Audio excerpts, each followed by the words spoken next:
Ang buhay ay puno ng kwento. Mga kwentong nababalot sa misteryo.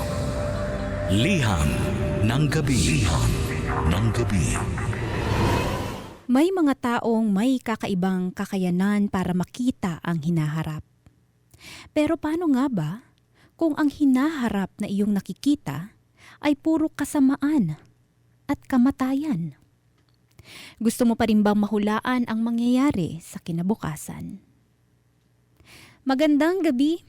Ako si Lady Gracia at ito ang Liham ng Gabi. Ang buhay ay puno ng kwento. Mga kwentong nababalot sa misteryo. Huwag katakutan ang di nalalaman dahil pwede kang kilabutan kahit walang kababalaghan. Liham ng Gabi.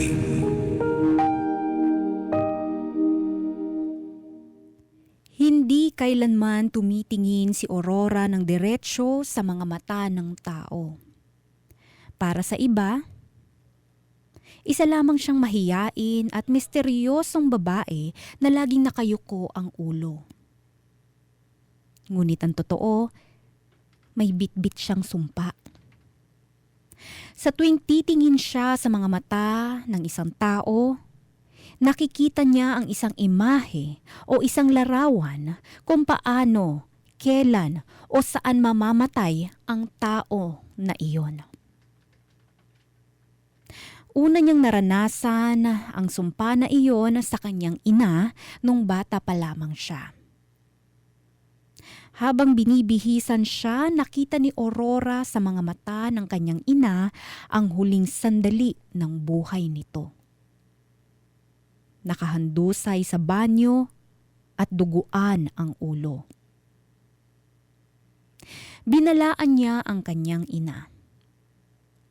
Pero dahil bata pa siya, hindi siya nito pinaniwalaan. Nung gabing iyon, nangyari ang pangitain ni Aurora. Natagpuan ang bangkay ng kanyang ina sa banyo, nakahandusay habang duguan ang ulo. Sumunod naman ang kanyang ama. Nakita ni Aurora sa mata ng kanyang ama na may humampas ng martilyo sa ulo nito at mga mata. Hindi niya iyon sinabi sa kanyang tatay dahil baka hindi rin siya paniwalaan tulad ng kanyang ina. Kinagabihan, natagpuan na lang ang bangkay ng ama ni Aurora sa labas ng kanilang bahay. Basag ang ulo dahil sa malakas na pagkakapalo ng martilyo. Pumutok na rin ang mga mata nito.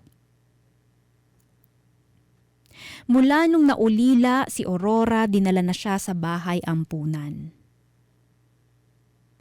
Sa tulong marahil ng mga madreng nag-alaga sa kanya, hindi na siya muling nakaranas pa ng sumpa.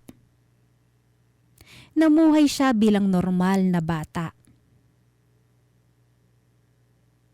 Pero naulit ang sumpa nung nagdalaga na siya at nalayo na sa mga madre.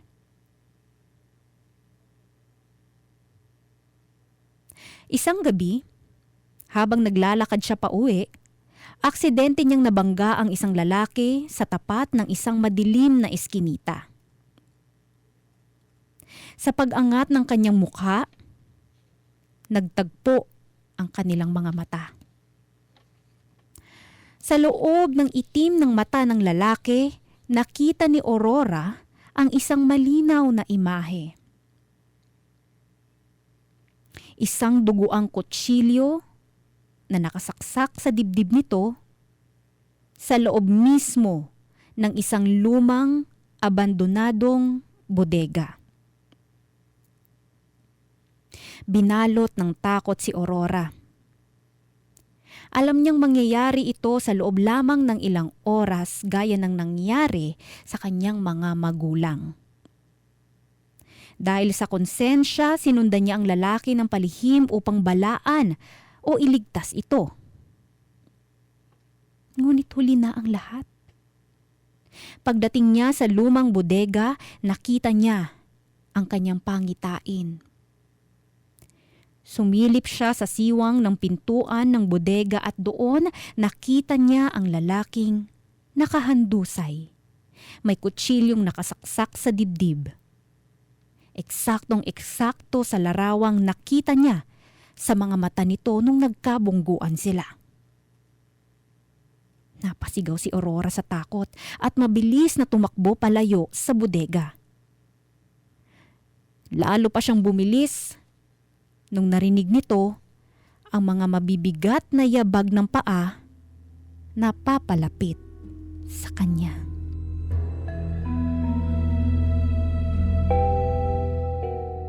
Ilang buwan na rin ang nakakalipas pero hindi pa rin makalimutan ni Aurora ang nasaksihan nito sa abandonadong bodega.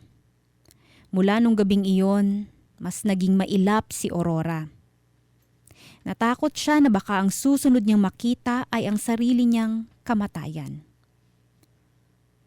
Hanggang sa makilala niya si Gabriel sa isang maliit na coffee shop kung saan siya nagtatrabaho.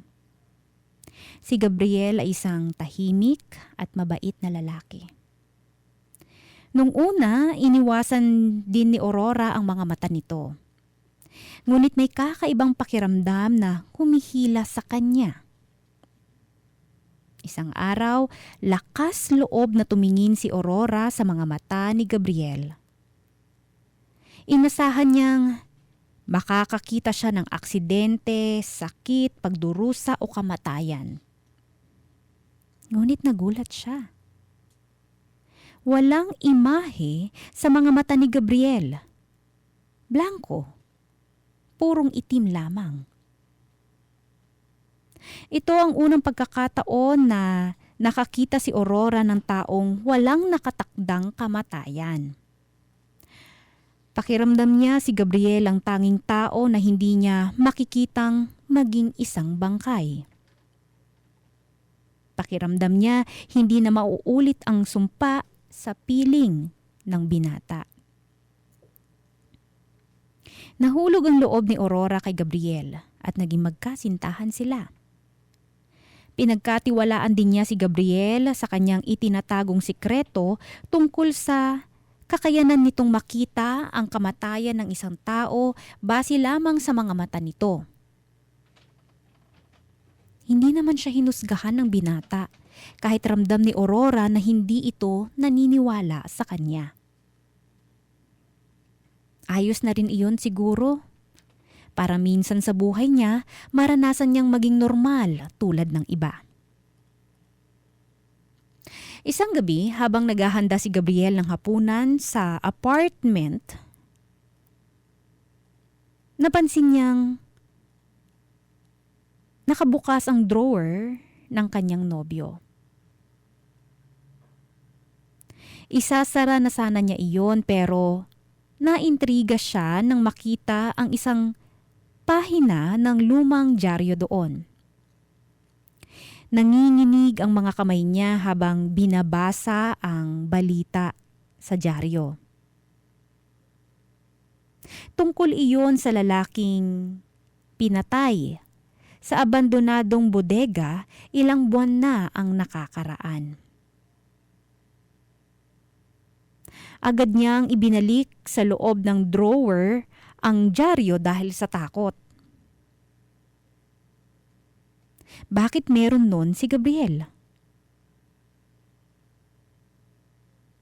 Hindi pa man nasasagot ang katanungan niyang iyon ay muling napukaw ang kanyang atensyon ng mga larawan na nakatago sa dulo ng drawer na iyon. Nanginginig ang mga kamay ni Aurora na dinampot ang mga iyon. Halos mahilo si Aurora nang makitang ang mga larawan niya ang nakalagay sa drawer na iyon. Mga larawan nung gabing nasaksihan niya ang pagpatay sa lalaki sa abandonadong bodega. Sino ang kumuha ng larawan niyang iyon? Punong-puno ng katanungan si Aurora. Bakit andoon yun sa loob ng drawer ng kanyang nobyo? Nagulat ka ba sa nakita mo, Aurora? Halos mapatalon sa gulat si Aurora nang marinig ang mababa at seryosong boses ni Gabriel. Gabriel, anong ibig sabihin nito? Tanong ni Aurora, sabay angat sa kanyang mga larawan. Walang narinig na sagot kay Gabriel. Pero nakita ni Aurora na sumilay ang misteryosong ngiti sa labi ng binata. Isang ngiti na hindi pwedeng pagkatiwalaan. At sa kanyang kanang kamay, hawak nito ang kutsilyong matalas at kumikinang.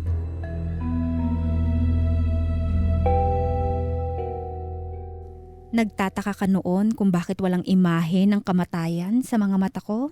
Hindi ba, Aurora? Bulong ni Gabriel habang dahan-dahang lumalapit sa dalaga. Dahil hindi naman sa akin ang mga matang to. Transplant lang ang mga to. At ang mga mata na nakikita mo sa akin ngayon ay galing sa kapatid ko. Ang lalaking pinatay mo sa bodega. Bago pa man makatakbo si Aurora, hinawakan na agad siya ni Gabriel sa liig at itinulak sa tapat ng isang malaking salamin sa pader. Tumingin ka sa salamin, Aurora. Tumingin ka sa sarili mong mga mata. Utos ni Gabriel. Napilitang tumingin si Aurora sa sarili niyang mga mata sa salamin. Isang bagay na hindi niya ginawa sa buong buhay niya dahil sa takot na malaman kung paano siya mamamatay. At doon, sa loob ng kanyang sariling balintataw, nakita niya ang katakot-takot na katotohanan. Ang nakita niyang imahe sa sarili niyang mga mata ay ang kanyang mukha na may nakakatakot na ngiti habang may hawak na duguang kutsilyo. At sa gilid ng sahig nakita niya ang bangkay ni Gabriel na naliligo sa sarili nitong dugo. Napapakit si Aurora sa nakita niya sa kanyang mga mata. Sa isang saglit bumalik ang lahat ng kanyang totoong alaala na pilit itinatago ng kanyang utak. Walang ibang mamamatay tao. Tanging si Aurora lamang. Si Aurora ay may malalang split personality. Ang nakikita niyang imahe sa mata ng ibang tao ay hindi ang itinakdang kamatayan ng mga ito, kundi ang mga plano ng kanyang alter ego kung paano niya papatayin ang susunod niyang biktima. Mula sa kanyang mga magulang hanggang sa lalaki sa abandonadong bodega, siya ang salarin sa kanilang kamatayan. Nang imulat ni Aurora ang kanyang mga mata, sumilay ang misteryosong ngiti sa kanyang labi. Nagising muli ang alter ego niya. At nang akmang ibabaon na ni Gabriel ang hawak nitong kutsilyo sa leeg ni Aurora, mabilis itong nahablot ng dalaga. Nagulat si Gabriel. Napaupo ito sa sahig. Agad na lumapit sa kanya si Aurora at sa kawalang awang pinagsasaksak ang binata hanggang lumabas lahat ng dugo nito sa katawan. Sa isang iglap, naligo si Gabriel sa sarili niyang dugo. Habang si Aurora, hindi na matanggal ang nakakatakot nitong ngiti sa labi. Habang hawak nito ang duguang kutsilyo, muli itong humarap sa salamin para tignan ang kanyang mga mata. At doon, nakita niya ang susunod na biktima niya.